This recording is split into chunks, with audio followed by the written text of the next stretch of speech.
1 saat ilim okusanızlar, je Kur'an okusanızlar, je alımın aldına varıp sabakta katışsanızlar, yazıp jattap alsanızlar, bardığımızga mineken 1 saatlik ilim bir gün keçkeri min kıyam-ı leyletinde tününde taң atkança namaz okup çıkkandan artıraak eken.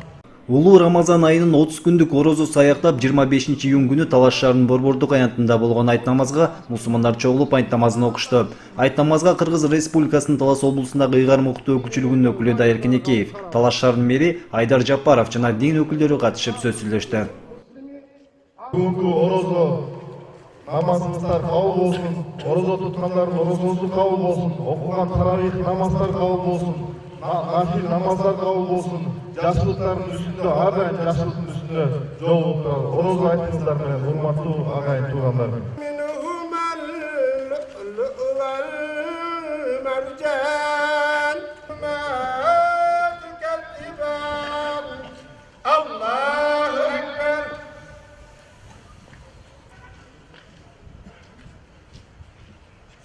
سمع الله لمن حمده الله أكبر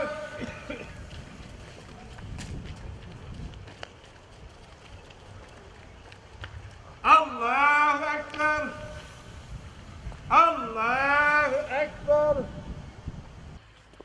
الله أكبر السلام عليكم ورحمة الله السلام عليكم ورحمة الله. الجبار المتكبر سبحان الله عما يشركون هو الله الخالق البارئ المصور له الأسماء الحسنى. Xudoy barabı ötüpken mahkumumuz Müslüman rahmetike ya Erhamer Rahimin. Кыргыз калкына, жалпы мусулман калкына тынчтык болсун. Ошону менен бирге талаш кыргыз туугандарга, мусулманга тынчтыкты каалайм. Орозо айынын майрамдары менен жалпы кыргыз элин куттуктайм. Кыргыз элине тынччылык, токчулук, бейкутчулук болсун. Ар бир үй бүлөгө ден соолук, узун өмүр, каалаган максаттарга, каалаган тилектелериңе жеткиле.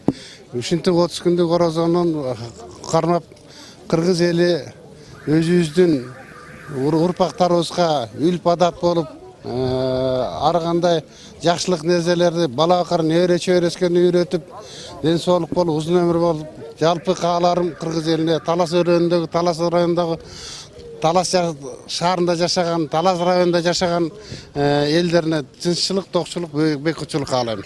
Ramazan ayın orozо tutkан момун мусулмандар үчүн Allah разы болсун. Орозолорубуз кабыл болсун. Орозо туткан жалпы эл тынч болуп, жана жакшы эки дүйнөдө бактылуу болушун. Кармабагандар келечекте орозо кармаганга курсаан болуп, ниет кылышып, алардын ниетине жетишсин. Иншалла алар да кошулуп кармайт деп ойлойм. Кыргызстаныбызда тынччылык болсун. Жалпы журтта жер жүзүндө дегеле тынччылык болсун. Кырсыктардан, апаттан сактасын. Жалпы элге токчулук, бейберчилик, имандуулук, сабыр, канаатчылык болсун. Кыргызстанда жакшы жашоо болсун. Элибиз, калкыбыз тыныч жана тынччылыкта ошого шүкүр кылып, ибадат кылып, Кудайга кул болуп, пайгамбарга үммет болуп, намаз окуп, имандуу, сабырдуу, канааттуу жашашына Кудайдан тилеп кетем.